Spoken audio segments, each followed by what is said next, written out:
Hej og velkommen til Talkshow. I dag skal I møde Sofie Ulrik.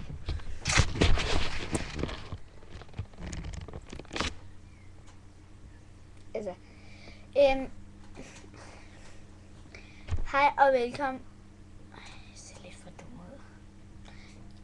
I dag der skal I høre om bussemænd.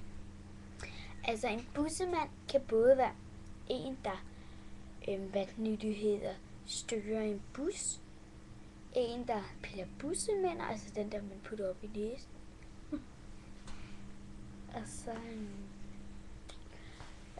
hvad er det nu den sidste tredje ting hedder? Er det ikke bussemandspiller? Jo, bussemandspiller. Altså. Altså, det var mere om det. Skal jeg lige pille bussemænder?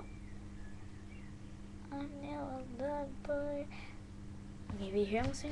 I never thought the boy to see your hammer. Yeah, I never set the fight. I see your hammer. Baby, baby, Vil I se min næse? I kommer lige tilbage til Pernille, fordi jeg skulle også skide på toilettet. For satan. Det var Sofie med bussemandspiller, og det lød rigtig klamt. Føj for satan. Nå, vi ses. Hej.